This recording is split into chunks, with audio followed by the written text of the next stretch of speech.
Querido Deus Pai, somos gratos a Ti, porque Tu tens sido um Deus que tem cuidado de nossas vidas.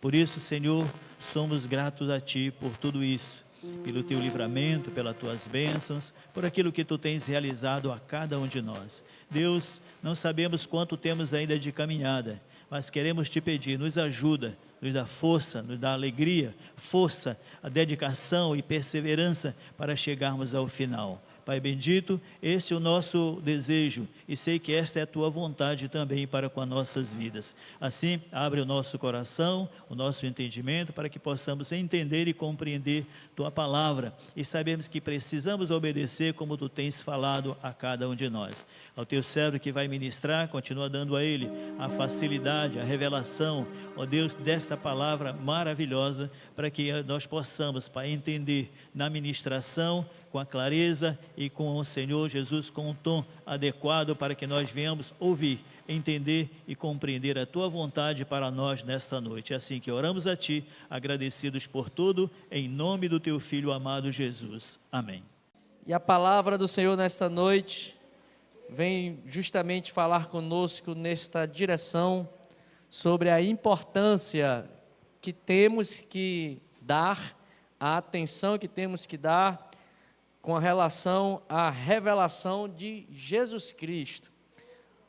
Hoje é o estudo número 2, já da nossa epístola de 1 João. Semana passada nós demos uma introdução e um panorama do contexto de por que João escreveu essa carta, o contexto de combate às heresias, falsas doutrinas, gnosticismo, que contestava a manifestação de Jesus em carne e com isso contestava a sua dupla natureza, o Jesus divino e o Jesus humano.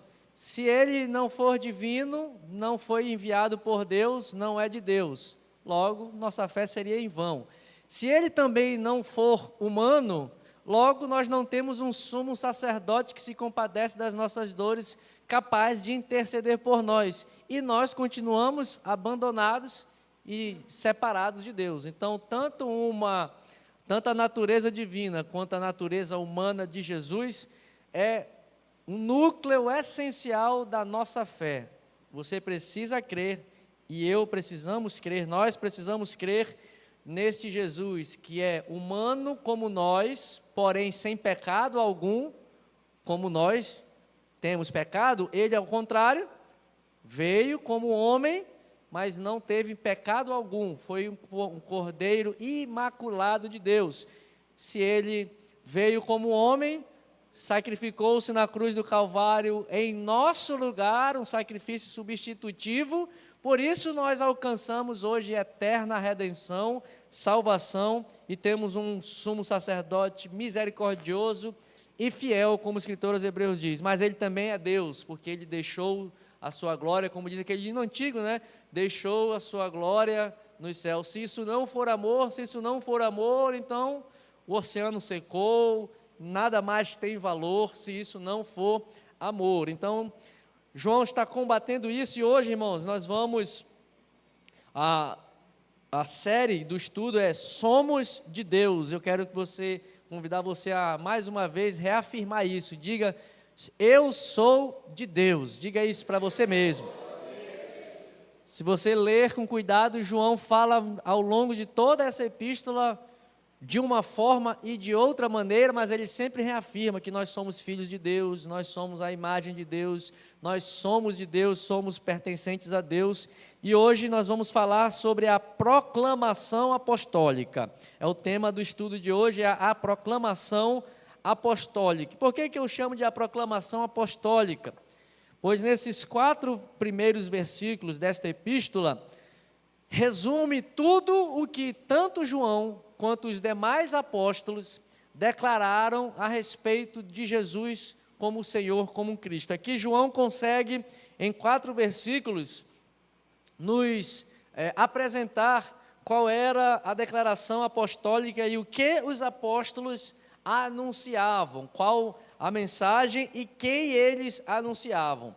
Nós estamos então aqui observamos que ao longo desta epístola, João revela Jesus de duas maneiras. Ele faz, no primeiro momento, uma proclamação, ele declara, ele proclama quem é Jesus, e esta proclamação de quem é a pessoa de Jesus é uma consequência de uma experiência pessoal de João.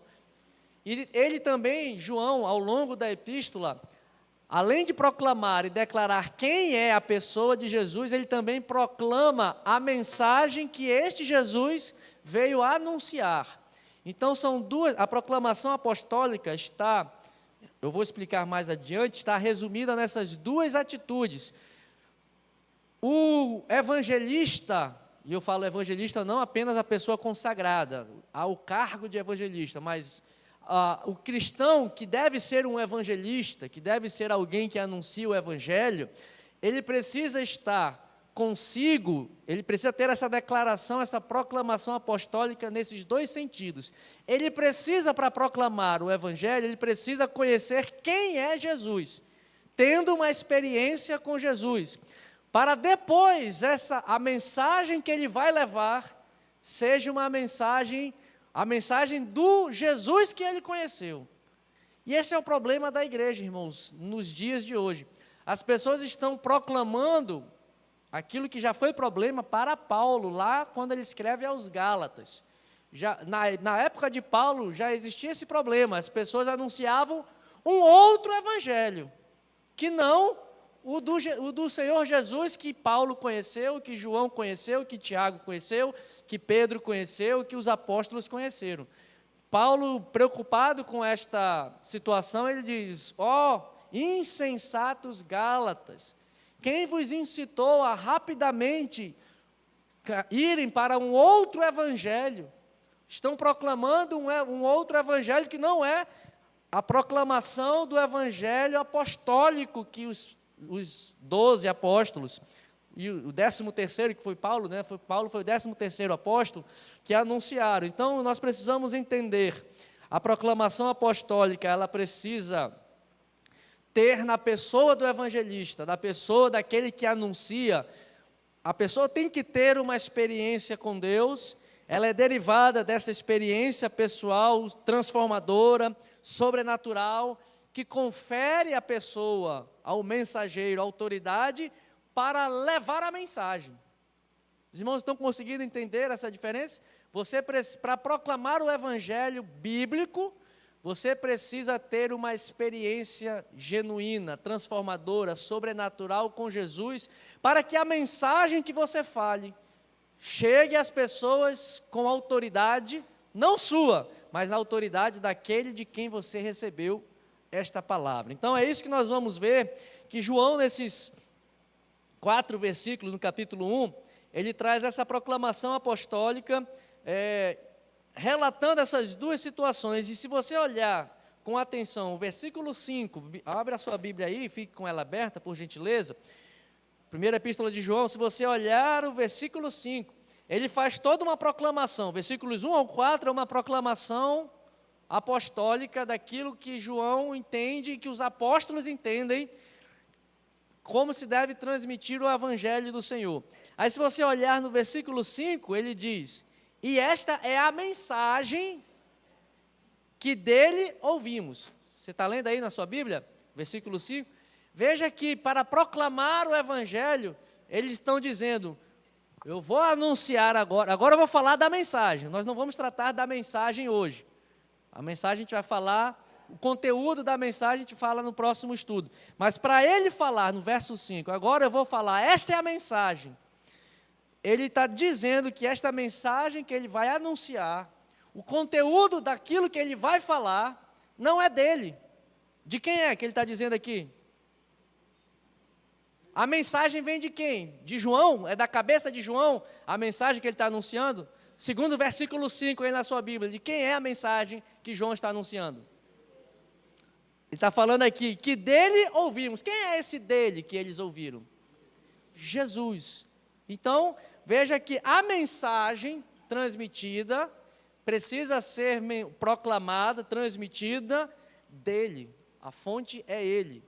O motivo é Ele, a causa é Ele, a razão é Ele, o propósito é Ele, a mensagem é dele, não minha. A mensagem é de Jesus, não nossa. A mensagem é de Deus, não da igreja. Olha isso, irmão. A mensagem é de Deus.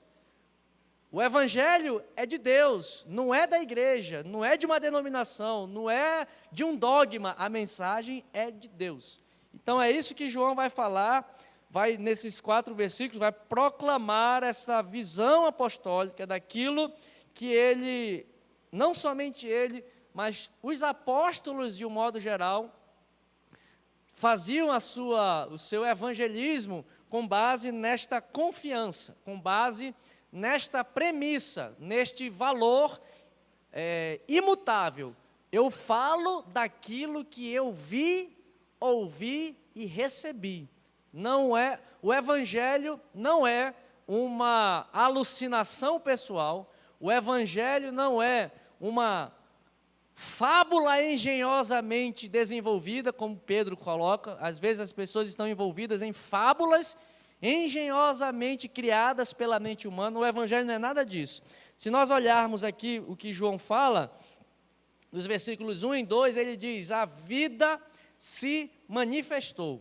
O evangelho que ele anuncia é decorrência, a proclamação que o apóstolo traz. Se você olhar com cuidado os versículos 1 e o versículo 2, qual é um pouquinho de português aqui, qual é o pronome que João utiliza aqui? O que eu vi, veja o versículo 1, o que era desde o princípio, o que vimos com os nossos olhos. Ele está falando de uma experiência pessoal ou de uma experiência, digamos assim, coletiva? Pessoal ou coletiva? Coletiva, ele está dizendo que nós, mas a carta é de João, é ele que está escrevendo. Ele não poderia ter dito: eu vou escrever para vocês aquilo que eu vi, aquilo que eu ouvi, aquilo que eu contemplei, aquilo que eu toquei. Não, mas a experiência de um evangelho transformador é uma experiência não apenas de um homem, não está baseado na cabeça e na experiência pessoal de uma única pessoa. A ressurreição de Jesus foi tão importante, foi um fato tão marcante na história, que segundo o relato de Atos, quantas pessoas viram Jesus ressuscitado?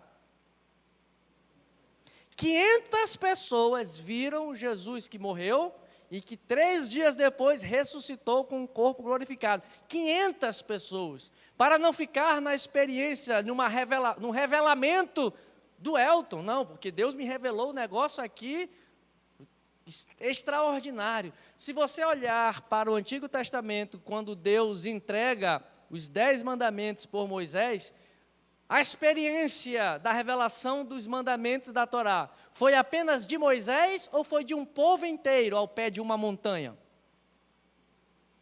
Me responda, foi só de Moisés ou foi de um povo?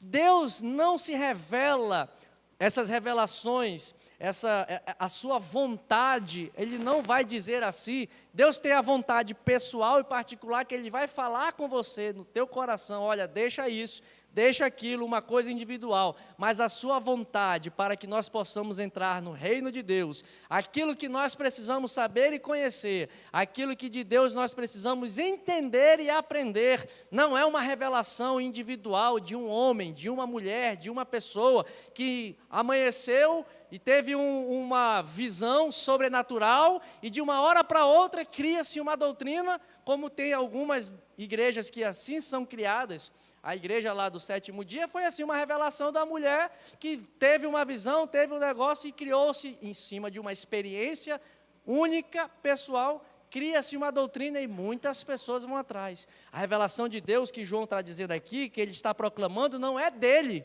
mas é dos apóstolos. E dessas 500 pessoas que viram este Jesus ressuscitado. E o que ele declara? João, ao longo são 5 capítulos essa epístola, ele utiliza muito essa expressão manifestar. Eu coloco aqui as referências: 1 João 1, 2, 2,19, 2,28, 3,2, 3,5, 3,8, capítulo 3, verso 10, capítulo 4, verso 9, ele usa essa expressão manifestar. Constantemente João está dizendo, olha, Jesus, ele se revelou, ele se manifestou, e essa expressão manifestar é uma revelação clara, é uma revelação aberta, uma revelação indubitável, que não causa dúvida nas pessoas. Jesus não se revelou assim às escondidas, ele aparece no momento da ressurreição, aparece para aquelas mulheres ali, rapidamente, mas imediatamente após, ele se apresenta aos discípulos, e imediatamente após, se apresenta para 500 pessoas que o veem, e passa 40 dias ensinando os discípulos, para que essa revelação não fique um mistério. Lembre, não perca de vista que João está combatendo aqui um ensino gnóstico do misticismo, do cabalismo. Tudo era místico, tudo era baseado em uma experiência mística. Irmão, no final aqui eu falo, o Evangelho, apesar de ser algo, o Evangelho de Deus, ele é algo que não é místico, não é uma revelação, não é um transe que 500 pessoas entraram em transe e tiveram uma revelação. 12 pessoas e mais Paulo teve um transe de uma hora para outra e teve uma revelação. O Evangelho não é uma revelação por um misticismo, por um ocultismo. O Evangelho é o poder de Deus que transforma a mente e o coração das pessoas. Mas o Evangelho, apesar de não ser místico, é sobrenatural. Nós não podemos perder de vista, irmãos, a sobrenaturalidade do Evangelho. Às vezes nós transformamos o Evangelho em uma coisa cotidiana, simples, esquecemos de que o Evangelho é poder de Deus para curar, para expulsar demônios, para transformar, para fazer milagres, para fazer prodígios. O Evangelho também não é místico, não é mistério, como diz o Neison, não é um mistério misterioso, não é místico, mas é sobrenatural.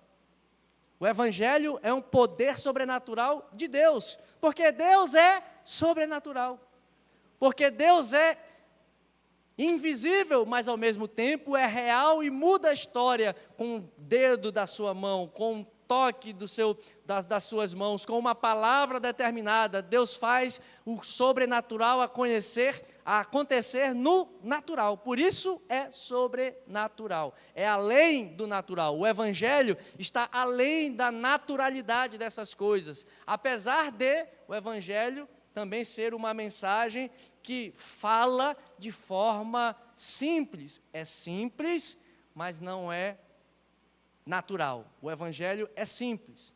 Nós é que complicamos. O Evangelho de Jesus é simples. Nós inventamos moda, mas ao mesmo tempo que é um Evangelho simples, é um Evangelho puro, ao mesmo tempo é poder de Deus, é sobrenatural. Irmãos, não perca isso de vista. Às vezes a gente está vivendo o nosso dia a dia, não, eu não vou orar mais não, porque eu acho que Deus não faz mais nada não, acho que Deus não cura mais câncer, acho que Deus não cura mais pedra no rim, acho que Deus não faz mais isso, acho que Deus não intervém mais nisso, não. O Evangelho é só uma mensagem para melhorar o nosso coração, para melhorar o nosso pensamento, é apenas uma mensagem para aconchegar o nosso ego, para nos fazer suportar e passar pelos momentos difíceis de forma mais agradável. O Evangelho, muitos estão transformando o Evangelho em uma psicologia de autoajuda. O Evangelho não é isso, o Evangelho é poder de Deus para mudar. Não é místico, mas é sobrenatural. O Evangelho não é um ocultismo, não tem um mistério que é revelado apenas a alguns iniciados, a alguns elevados, não. O Evangelho é poder de Deus para tratar com o mais humilde, é o poder de Deus para tratar com o iletrado, para tratar e mudar sobrenaturalmente a vida do doutor. O Evangelho é poder de Deus para mudar a vida do rico, para mudar a vida do pobre, para fazer a transformação nas nossas vidas, em todas as áreas da nossa vida, porque o Evangelho é sobrenatural. O Evangelho é poder de Deus. E por que ele é isso? Porque Jesus se manifestou. Isso é sobrenatural, irmãos. Imagine um Deus, que é Jesus, se rebaixar, como Paulo escreve lá aos Filipenses. Ele estava assentado no trono como Deus. Não subiu em seu coração o fato de ser igual a Deus, mas ele humilhou-se tomando forma de homem. Irmãos, isso é impossível para a naturalidade, mas para um Deus que se manifesta de forma impossível, um Deus que faz as coisas impossíveis, Ele é plenamente capaz de fazer um Deus eterno se limitar e se transformar em um homem limitado. E um Deus que é eterno se transformar temporariamente limitado pelo tempo, pelo corpo. Isso é sobrenatural, irmãos. Na mitologia grega, na filosofia grega, os homens queriam se tornar deuses. Nós temos a história de Hércules, que era um semideus, era meio homem, meio Deus. Mas nunca houve em nenhuma filosofia um Deus que quis se transformar em homem. Só Jesus, porque isso é sobrenatural. Porque isso é a graça de Deus. Só o Evangelho traz essa mensagem de um Deus que se tornou homem para resgatar a sua criação que Ele tanto ama, que Ele amou de tal maneira que entregou o seu Filho para morrer por nós. A vida que João fala aqui se manifestou, ela se revelou abertamente. Jesus se manifestou, aquele que era desde o princípio, ele diz assim, versículos 1 e 2. O que era desde o princípio, ele se manifestou. Essa expressão, o que era desde o princípio, João está nos revelando aqui não só, porque ele poderia dizer, pense comigo, ele está falando de quem aqui, João? Essa expressão, o que era desde o princípio, se refere a quem? Me ajude aí. Se refere a quem essa expressão? O que era desde o princípio? Refere-se a quem? Fale aí, quem é? Fale aí. 1, 2, 3 e... Bora para você não dormir. Mas se ele está se referindo a Jesus, por que ele não diz? Quem era desde o princípio? Ele não fala quem era. Veja que ele não está usando a expressão para a gente se referir a alguém. Eu não falo, quem é esse aqui? Eu não falo. Eu falo, quando eu quero saber quem é aquela pessoa, eu falo, quem é ele? Ao invés disso, João não está falando quem era desde o princípio. João está falando, o que é isso? O que é ele? Entende a diferença? Quem é essa pessoa? Essa pessoa é o Elton. Eu não perguntaria o que é essa pessoa, porque o que se refere a objeto. O que se refere a uma coisa diferente de uma personalidade. Mas João, nessa expressão, o que era desde o princípio, ele está se preocupando com nos fazer entender que o que se manifestou foi tanto a pessoa divina e ao mesmo tempo humana de Jesus, mas também foi manifestado uma mensagem transformadora que ele veio trazer. O que era desde o princípio se refere tanto a quem é Jesus, quanto ao que ele veio fazer. Repita comigo. Essa expressão, o que era desde o princípio, vai lá, se refere tanto a quem é Jesus, como também ao que Jesus veio fazer. E quem é Jesus? Pergunta para o teu irmão, quem é Jesus? Quem é Jesus? Quem é a pessoa de Jesus? João diz que ele é o verbo. Ele está falando da pessoa de Jesus. Quem é Jesus? Ele é o caminho. Quem é Jesus? Ele é a verdade. Quem é Jesus? Ele é a vida. Quem é Jesus? Ele é a água da vida. Quem é Jesus? É o pão da vida. Quem é Jesus? Ele é o sumo sacerdote. Quem é Jesus? Ele é a imagem exata de Deus. Quem é Jesus? Ele é o Filho de Deus. Quem é Jesus? Quem é Jesus para você? Aquele que era desde o princípio, o que era desde o princípio revela tanto quem ele é, quanto o que ele faz. Ele é o verbo, ele é o pão da vida, ele é a água da vida, ele é o Cordeiro de Deus que tira o pecado do mundo, ele é o sumo sacerdote, ele é Filho de Deus. E o que ele veio fazer? Me ajude aí, está no estudo, mas pense comigo. O que Jesus veio fazer, irmãos? É o que ele faz, é a mensagem. Ele é tudo isso. Água da vida, verbo da vida, pão da vida, filho de Deus, mas o que que ele veio fazer? Qual a missão dele?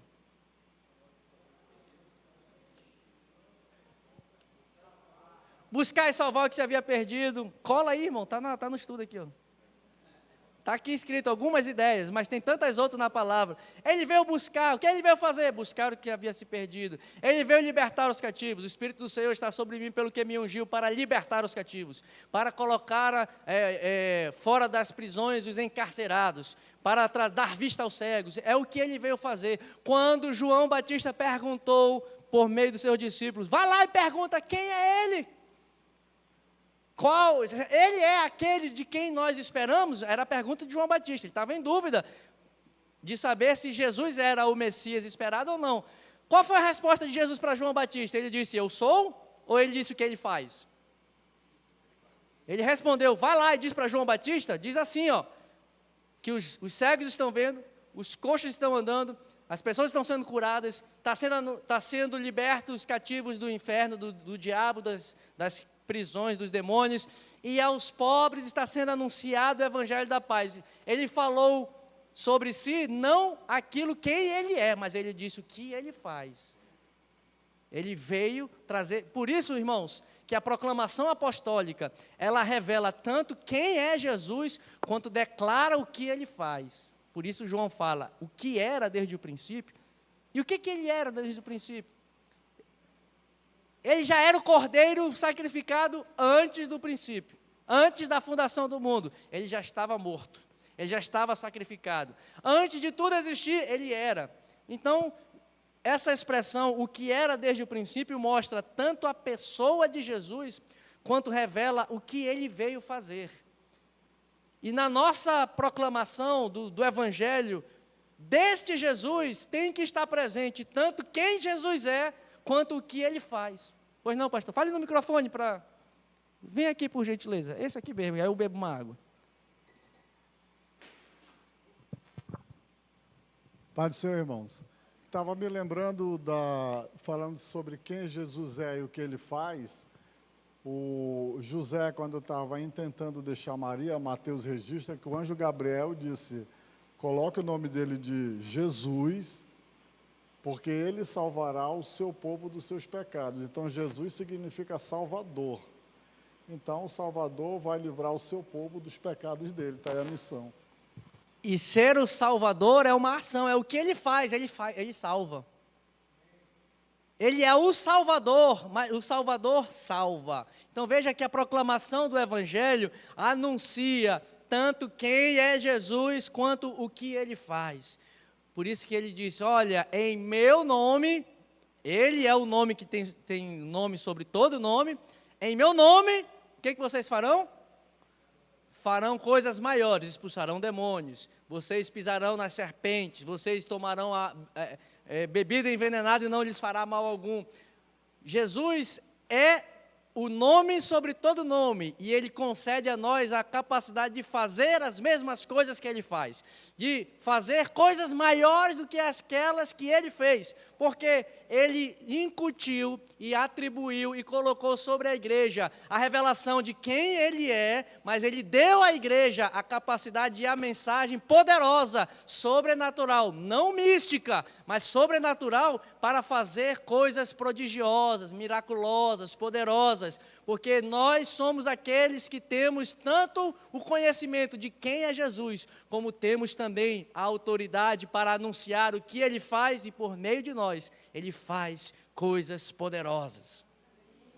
Por meio de nós ele salva, por meio de nós ele cura, por meio de nós ele liberta, por meio de nós ele faz coisas maravilhosas, por meio de nós ele leva o evangelho adiante. É esta proclamação apostólica de um Jesus que se manifestou assim. Quando eu coloco aqui a vida se manifestou, Jesus se manifestou desta maneira, irmãos. Quem é este que anda sobre as águas? Eles estavam perguntando sobre a personalidade de Jesus. E quem é este que dá ordens? Olha só.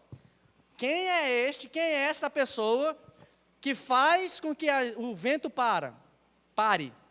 Quem é este que até as tempestades sossega. Quem é este que faz isso? Veja que Jesus se manifestou falando, sendo e fazendo. Jesus se manifestou falando, sendo quem ele era e fazendo as coisas que ele fazia. As pessoas, quando ouviam o ensino de Jesus, o que perguntavam? E ele fala como quem tem autoridade. Porque ele falava, ele era, ou ele é até hoje, ele era, é e sempre será, mas ele era, ele falava e ele fazia o que falava. Qual é o evangelho que nós estamos anunciando? Qual revelação de Jesus nós temos, irmãos? A vida que João está dizendo que se manifestou foi esta vida que faz isso, que se revela quem é, que faz coisas maravilhosas, grandiosas, e o versículo-chave para declarar o propósito pelo qual Jesus se manifestou, João escreve no 1 João, capítulo 3, versículo 8, a parte B. Ele se manifestou para quê? Para isso, o Filho de Deus se manifestou, para destruir as obras do diabo. Veja que foi para isso. Ele é tudo o que ele é, mas ele é o que é para fazer algo, para libertar, para transformar, para proclamar. Jesus é a palavra que trouxe a vida à existência. Se nós morremos com Adão, Jesus veio trazer a vida, porque Ele é a própria vida. Ele não só trouxe uma mensagem que pode dar vida, Ele é aquela própria pessoa que concede a vida. Ele não fala de uma vida, Ele é a vida e Ele concede a vida. Por isso que Paulo lá em Romanos ele diz, tudo é por Ele, é por meio dEle, é para Ele, é por Ele que são todas as coisas. Olha o que Paulo está dizendo, porque dEle, ou seja, propriedade, tudo é dEle. Tudo que existe, existe por Ele, ou seja, por causa dEle. E tudo que existe tem uma finalidade, é para que Ele receba todas as coisas que existem. Então, tudo é dEle, tudo foi feito por meio dEle e tudo é para Ele.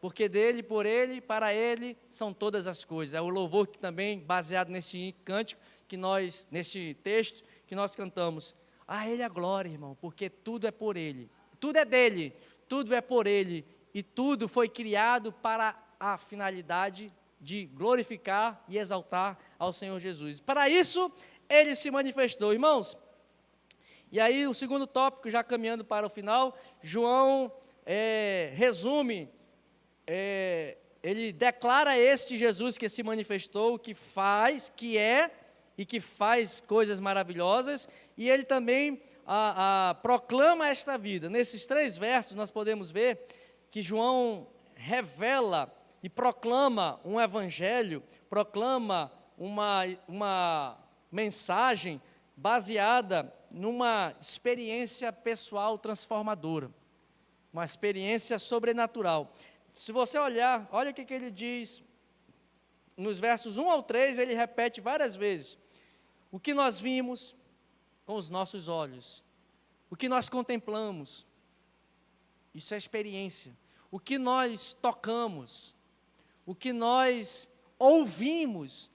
Veja que ele se refere à sua experiência com Jesus, ele abrange todos os sentidos, visão, tato, audição, coração, ele teve uma experiência completa, transformadora, que mudou a sua vida por inteiro. João não foi mais o mesmo, a vida que foi manifesta era algo tão sobrenatural, era algo tão poderoso, que transformou de uma forma inigualável a vida desses homens simples, homens pescadores, mas que tão somente a vida que se manifestou falava, segue-me.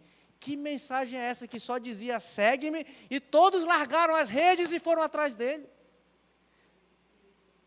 Ele não precisou falar uma pregação de 1 hora, ele não precisou fazer um estudo bíblico de grandes teologias, ele só falou para João, para o Tiago, para as pessoas, segue-me, e eles seguiram. Por quê? Porque a vida se manifestou, foi uma experiência que eles ouviram, uma voz diferente, Foi um segue-me amoroso de alguém que realmente estava preocupado em mudar a história daquelas pessoas. Então ele declara, nós vimos algo diferente. Nós tocamos em alguém diferente, não era um homem qualquer. E João teve a experiência de todos os apóstolos e discípulos, era aquele amado que recostava a cabeça no peito de Jesus. Irmão, que experiência é essa? Imagine, pense comigo, viaje um pouco, pense comigo, João teve a oportunidade de colocar a sua cabeça no peito de Jesus e ouvir as batidas do coração de Jesus humano. Que glória, irmão, que experiência transformadora. Ele diz, o que nós vimos, o que eu senti foi algo diferente.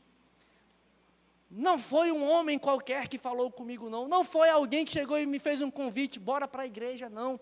Foi algo diferente. Me segue, foi algo transformador. Eles realmente foram tocados e eles obtiveram uma revelação de quem era Jesus. Essa vida manifesta impactou e transformou todos os sentidos João está declarando aqui, mas de todos os apóstolos, porque ele está dizendo, o que nós vimos, não foi só eu que senti isso, não.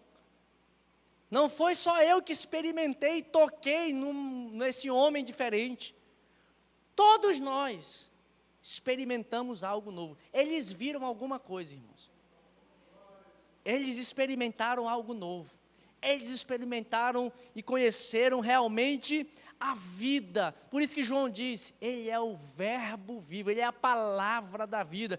E olha a expressão que ele diz, nossas mãos tocaram da palavra da vida. Não foi tocaram na palavra, tocaram da palavra. Imagina, a experiência dele eu vi o Antigo Testamento, a Torá andando e eu toquei na Torá. É como se Jesus estivesse andando, já passo a palavra para o senhor, pastor, é como se Jesus estivesse aqui, é como se Jesus fosse a Bíblia ambulante, nós tocamos da palavra, que fez as coisas, que criou os céus, que criou a terra, por meio de tudo foi criado, nós tocamos, irmãos, isso é uma experiência diferente,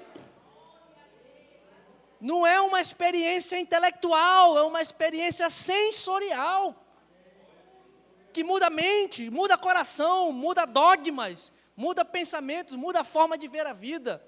Aqueles homens, de repente, de uma hora para outra, acharam como sem importância cuidar de peixes e desejaram seguir este Jesus. Por quê? Porque eles viram algo diferente, eles viram alguém diferente, eles tocaram em um Jesus diferente, eles contemplaram, os olhos deles viram, João mais especialmente, juntamente com Tiago também, Pedro, Tiago e João, eles viram a glória do Jesus transfigurado lá no alto do monte da transfiguração, e vimos, por isso que ele declara, e vimos a sua glória, como a glória do unigênito de Deus, eles viram Jesus, irmãos, de forma diferente, não foi um Jesus qualquer. Pastor Jacó, contribua mais uma vez, vem aqui.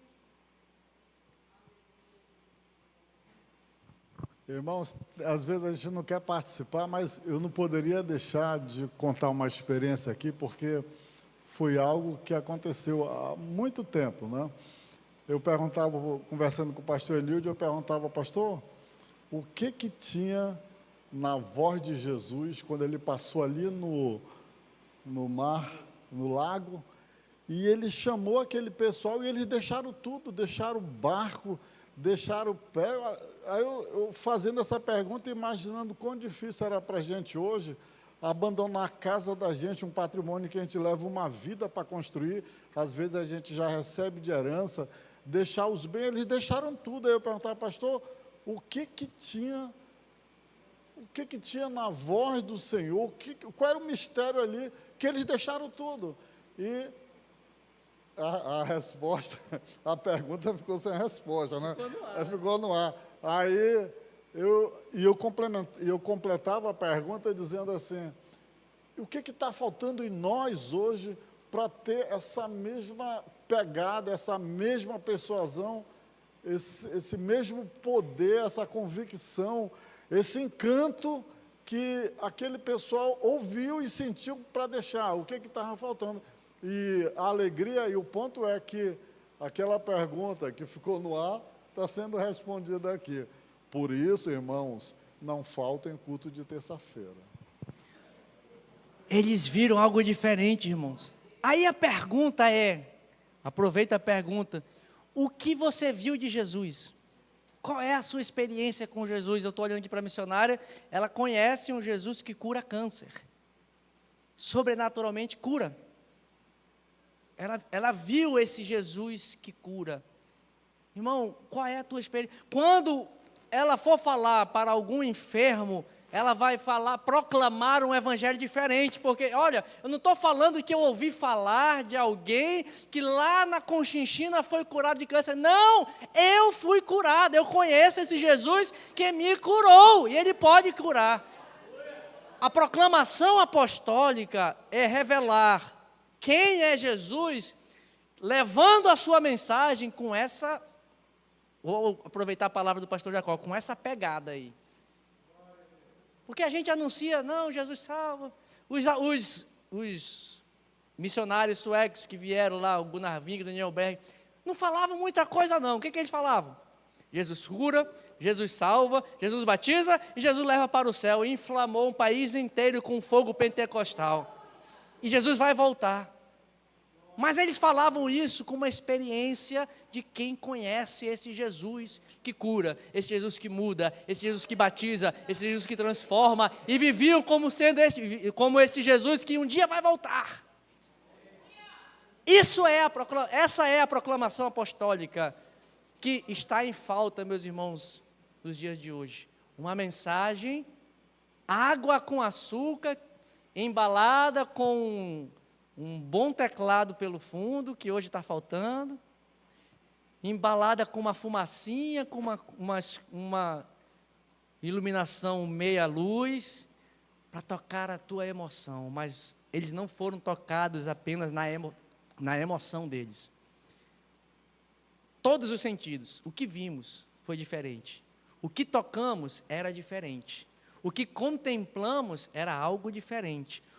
A mensagem que ouvimos era diferente. Sabe por quê? Porque Ele era o verbo da vida. Porque Ele estava com o Pai. E Ele veio e se manifestou a nós. Irmãos, já falei isso aqui, o evangelho que os apóstolos proclamavam não era uma especulação. Não era um achismo. Eu acho que é isso. Eu acho que é aquilo. É uma proclamação de uma mensagem experimentada, experienciada, ou seja, foi uma experiência que transformou. Por isso que eu falei, o evangelho não é misticismo, mas é sobrenatural. Irmãos, é sobrenatural o que Jesus fez com esses homens. É sobrenatural. 12 homens, 13 com Paulo, levaram uma mensagem, homens, tirando Paulo e alguns outros que eram homens cultos, mas que vai lá, só Paulo, doutor da lei, mas o resto tudo pescador, todas as pessoas simples, ninguém da alta cúpula da teologia de Israel, mas Deus sobrenaturalmente pegou esses homens e transportava de um lugar para o outro e levavam a mensagem do evangelho que mudava e transformava. O evangelho chegou lá na cidade, se não me engano, é Éfeso, eles anunciaram a mensagem em Éfeso lá, e de uma hora para outra veio um avivamento, e lá naquela cidade a deusa Diana, que era dominadora naquela cidade, e de repente o culto a Diana foi à falência, porque as pessoas queimavam as suas estátuas da deusa Diana, lançavam fora seus livros, veja lá em Atos 17 ou 18, lançavam na fogueira os livros de magia, de ocultismo, de misticismo, porque os apóstolos, Paulo chegou lá e anunciou este evangelho poderoso, este evangelho que ele viu. Veja que a experiência salvadora de Paulo não foi mística, mas foi sobrenatural também. Não foi mística porque todas as pessoas da caravana de Paulo ouviram. Leia lá Atos 9, os companheiros da viagem de Paulo ouviram algo diferente. Espera aí, teve um zoado aqui, não viram. Se você ler com cuidado, os viajantes com Paulo perceberam que alguma coisa aconteceu, mas só Paulo viu. Foi transformado, foi impactado. Paulo também, de forma sobrenatural, foi transformado. Irmãos, talvez nós não sejamos, e na Bíblia, depois dos discípulos que andaram com Jesus, só Paulo viu Jesus, assim, face a face. talvez nós não vamos ver, e talvez nunca o veremos face a face, assim, como Paulo teve, como os discípulos tiveram. Mas Jesus deixou uma promessa. Quando Tomé desconfiou, duvidou, porque tu me tocaste, porque tu me viste, tu creste, mais bem-aventurados serão aqueles que não me viram, que não me tocaram, mas creram nesta palavra. O Evangelho é isso, irmãos. O que nós temos ouvido, o que nós temos visto, o que nós temos experimentado, temos que anunciar, temos que avançar, temos que proclamar com esta autoridade. Aqui eu trago uma citação de um grande pregador inglês, Martin Lloyd Jones. Ele diz que o Evangelho não é para ser proclamado no púlpito como uma sugestão. Olha, eu sugiro que você mude de vida. Olha, eu peço por gentileza que você considere esta mensagem que eu estou trazendo. Martin Lloyd Jones diz que o Evangelho não é uma sugestão. O Evangelho não é uma ideia, não é um resultado de pesquisas que eu recomendo que você siga. Não, o Evangelho é uma proclamação, faça isso. O Evangelho é: deixe o caminho da morte, deixe o caminho do pecado, deixe o adultério. O Evangelho é uma mensagem que transforma e que precisa ser proclamado. O Evangelho precisa ser anunciado. E quando eu falo que o Evangelho não é místico, porém é sobrenatural, olha as declarações de Paulo que ele fala sobre isso. Eu transcrevo aqui no estudo 1 Coríntios 1:17, aqui faltou o 1 Coríntios aqui. Porquanto Cristo não me enviou para batizar, mas para proclamar o Evangelho, não por meio de palavras de sabedoria humana, para que a cruz de Cristo não seja esvaziada. Palavra da cruz, poder de Deus. 1 Coríntios 2:4, minha mensagem e a minha proclamação não se formaram de palavras persuasivas de conhecimento, mas constituíram-se em demonstração do poder do Espírito. Romanos 15:19, minha mensagem e a minha proclamação não se formaram pelo poder de sinais e maravilhas, e por meio do poder do Espírito Santo, de modo que desde Jerusalém e arredores até o Ilírico, tenho proclamado plenamente o Evangelho. Como é que ele tem proclamado o Evangelho? Que Paulo aqui nessas 3 citações, como é que ele proclama o Evangelho? Leia aí o texto, como é que ele proclama? O que é que acompanha a proclamação da mensagem? Demonstração de poder, sinais. E o poder de quem é? Do Espírito. Não é a eloquência. Paulo, inclusive, quando está escrevendo aos Coríntios, muitos dos coríntios reclamavam que Paulo não sabia falar. Parece que ele não era muito bom pregador. Sabia escrever muito bem, mas eles reclamavam: não, tu não falas muito bem não. Tem uns super apóstolos aí que pregam melhor do que tu, Paulo. Veja lá, isso está em 1 Coríntios. Irmão, tem muita gente que fala melhor do que nós. Tem muita gente que pode ter uma retórica melhor do que nós. Tem as técnicas apropriadas. Faz o reteté do jeito que o povo gosta. Mas Paulo está dizendo: o que transformou Corinto, a cidade de Corinto, o que transformou os romanos, o que transforma a vida do homem, não é uma eloquência humana, não é uma palavra de sabedoria humana, é o poder de Deus, a proclamação da mensagem acompanhada de poder de Deus. É isso que muda, irmãos, é isso que transforma, é isso que João vai falar para nós. Qual é a revelação que temos de Jesus? Quem é Jesus para mim? Qual Jesus eu conheço? O Jesus que as irmãs do círculo de oração me contam, ou o Jesus que eu conheci? Não, Jesus me curou. Jesus fala comigo. Eu conheço esse Jesus, ele é meu amigo, ele anda comigo. Eu não vejo completamente, mas eu sei que ele está comigo. 111 eu acho.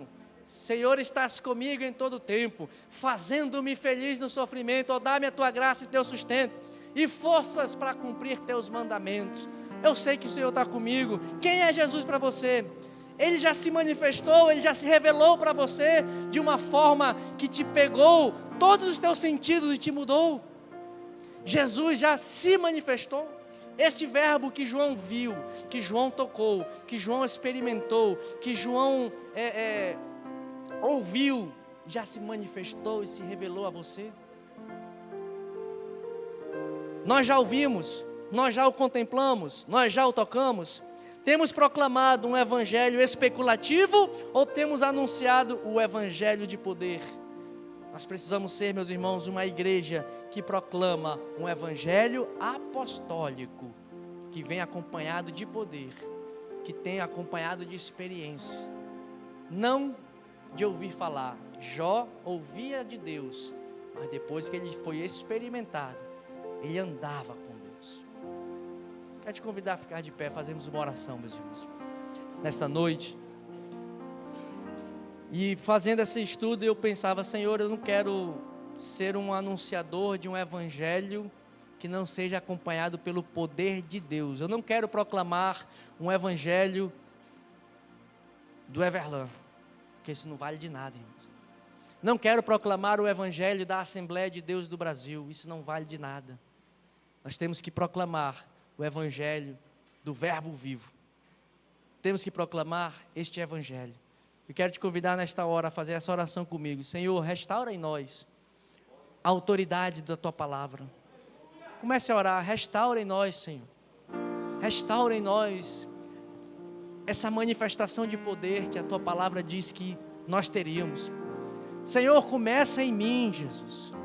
Começa em meu coração, Jesus, a se revelar a mim. Comece a clamar aí, comece a pedir. Comece a pedir, Senhor, se manifeste a mim. Manifeste-se a mim, assim como Tu te manifestaste para João, para Tiago, para Pedro. Senhor Jesus, olha para nós. Olha para a Tua igreja, Senhor. Nós somos fracos, pecadores, ó Deus. Mas foi para isso que Tu te manifestaste, Jesus. Para restaurar o que se havia perdido, para levantar o caído, para aniquilar com as obras das trevas e do diabo. Senhor Jesus, nesta noite, Tua palavra nos exorta e nos adverte, Jesus, para que Te conheçamos. E isso a Tua palavra nos diz, e Tu oraste lá, Jesus, Tu mesmo oraste por nós. Lá no Evangelho de João, capítulo 17, Senhor, eu oro por eles, mas não somente por esses, mas por aqueles que ainda haverão de ouvir esta mensagem, para que eles te conheçam como único e suficiente Deus, e que eles te conheçam, e que eles relembrem que Tu me enviaste, Senhor. Ó Jesus, é esta revelação que arrebata coração, é esta voz que nós não sabemos explicar, que apenas uma colocação, siga-me, o que impactou o coração daqueles homens que ouviram essa voz, Senhor, e que não está impactando a nós. Por quê, Jesus? Por quê, Senhor? Revela-te a nós, Senhor. Revela-te ao Teu povo. Revela-te à Tua igreja, Senhor. Aquilo que nós vimos, Senhor, de Ti. Aquilo que nós ouvimos diretamente do Senhor. Aquilo que experimentamos, aquilo que contemplamos da experiência contigo, Senhor. Vem sobre nós, Senhor, vem sobre a Tua igreja, renovando, Senhor, restaurando a fé, renovando o compromisso contigo, Senhor, renovando, Senhor, a busca por este Jesus que está se manifestando, que abriu um novo e vivo caminho para que pudéssemos entrar na presença do Pai. Este Jesus que disse que faria fluir do nosso interior rios de águas vivas, Senhor. E por que estamos tão secos, Jesus? Por que estamos tão secos, Senhor? Nesta noite te revela o coração dos Teus filhos aqui. Vai se revelando a nós, Senhor. Manifesta a Tua glória, manifesta o Teu poder, Senhor. manifesta quem Tu és em nossas vidas, Senhor. Sejas Tu manifestado, Senhor, este verbo vivo, este pão vivo, esta água viva, este sumo sacerdote, este caminho, esta verdade, esta vida que excede, Senhor, que é mais soberana do que todas as coisas, esta vida sublime que há em Ti, Senhor. Esta paz que o Senhor faz vir à nossa alma, que excede todo entendimento, vai revelando agora, vai se revelando agora, vai se revelando agora a Tua igreja, vai se mostrando agora, Jesus, pela ação do Teu Espírito Santo, vai se revelando a nós, para que nós possamos proclamar este evangelho de poder, este evangelho de autoridade, este evangelho que proclama quem Tu és e que faz o que o Senhor fez também, Jesus. Vai curando agora, vai perdoando os pecados agora, Jesus. Vai restaurando relacionamentos, Senhor, entre irmãos. Vai renovando, Senhor, os lares. Vai salvando, Senhor, as nossas famílias. Vai curando os enfermos agora, Jesus. Cura, liberta, Senhor, da escravidão agora, Jesus. Foi para isso que o Senhor se manifestou. E é esta revelação que nós queremos ter do Teu Evangelho, Jesus. Abençoa a Tua igreja. Nos ajuda a guardar esta palavra em nosso coração. E nos guia, Senhor. Nos guia neste caminho, nesta vereda. Faz maravilhas nestes dias. Age com poder, Senhor, na nossa vida, Senhor. Tira todos os grilhões, quebra todos os grilhões. Tira, Senhor, todo o sofisma da mente, Senhor. Vai mudando o paradigma do nosso intelecto, Senhor. Muda a nossa mente. Muda a mente, muda o coração, muda o corpo, muda a alma. Muda toda a nossa vida, Senhor, para que possamos estar alinhados contigo e vivendo a Tua vontade. Se nós oramos a Ti, Pai, em nome de Jesus. Em nome de Jesus. Amém, meus irmãos. Graças a Deus.